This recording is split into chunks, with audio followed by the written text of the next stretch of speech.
Na naman. Nak, bawa mo na ako. Huwag maling dyan. Pumasok ka, nilisin mo yung bayo, ang kalat to. Ano bahala dyan? Pumasok ka ha. Kailangan ko pa magdoble kahit para sa pamilya ko. Pre, Pre, sabay na tayo pre. tara pre. Tara, pre. Pasok ka ayos si Daniel. Daniel? Daniel? Oy! Oh, pumasok ka ba? Yung Hindi ka gwapo pa na nabis. gwapo ng oras na. Di, bisa pre. Sige rin, sweet mo lang ako rin. Okay. Tara, gwapo ng oras na. Ikaw mo, bawang pala, wait lang. Gwapo pre, tama, ang oras na. Ang gwapo, ang oras na. Uy pre, mag-eme na lang tayo, ganda mo masok. Boss ako. Pre, mag-atin na lang tayo tol. Nung oras na tol, malilig ka na. Tara, naka-open na ako. O sige, open na. 5 man tayo, 5 man. Tara, 5 na lang tayo, 5 man, 5 man. Wala, kaya na lang pwede.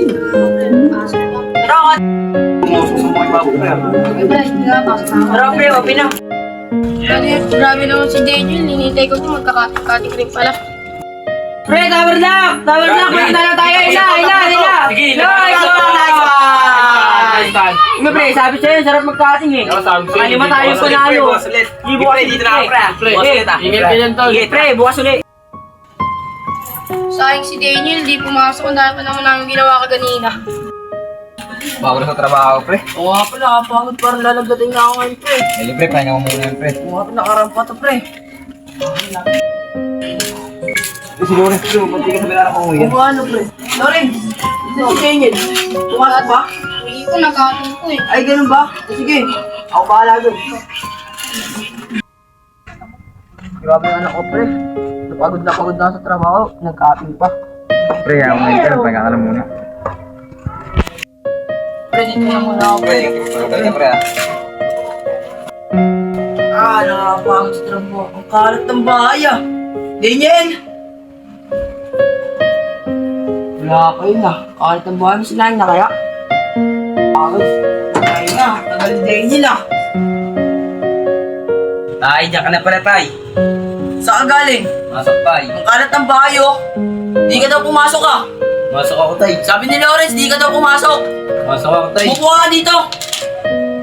Di ka daw pumapasok, binibigay kita ng pambaon. Alam mo ba, hirap na ako sa trabaho. Masok ako tay. Pumasok. Nangaling lang yan. Di ka daw pumasok.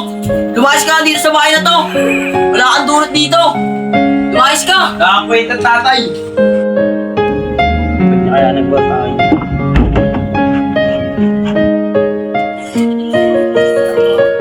Sige, Jin. Saan punta? Saan tatay mo? Yun yung tatay ko walang kwenta. Paano mo nasabi yan? Ako na, wala ka nang paki dun. Ano kaya nangyari sa batang yun? Puntahan ko nga si pare. Buhay na to. Eh? Sino kaya ito? Pre, ikaw pala pre, pasok ka pre. Parang pare. Upo ka muna pre. Bet ka na pandalo pre. Nakita ka na ko pre, may dalang gamit ah. Nasak ako yung pre. Ano naman gawa yun? Alam mo naman pre, pagod ako sa trawas. Ganyan lang gagawin, magkakating lang. Sige pre, nabi ko na yung anak mo, kakasapin ko na. Di pre, ikaw na pahala pre. Ako pare. Di pre. Saan kaya si Daniel? Hanapin ko nga. Nel! Uy. Hindi ko kita makausap. Artan niya. Kung saan nangyari sa inyo sa papa mo. Sige ya, tara, dito kaya. Ano ba talaga ang tunay na nangyari? Dating po, tapos bigla po binatuan ni Papa. Ito sasabihin ko sa iyo ah. Ano ba yung pagod at sakripisyo ng papa mo? Para lang mapag-aral ka. Sige. Para hindi mo alam. Grabe yung pagod niya at magkasakit siya ngayon.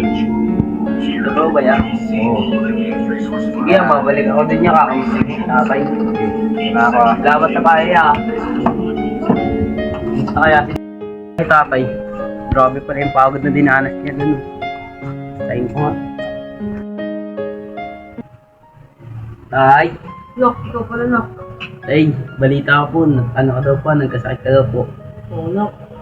Tay, sensya na po sa nagawa ko tay ah. Okay lang yun. Pasensya na rin sa mga nagawa ko kanina. Saktang ito. Ngayon tay, di na po ako absent tay. Nag-aaral na po ako na mabuti. Sensya na. Salamat na. Naramdaman mo rin yung mga pagod ko. Salamat tay.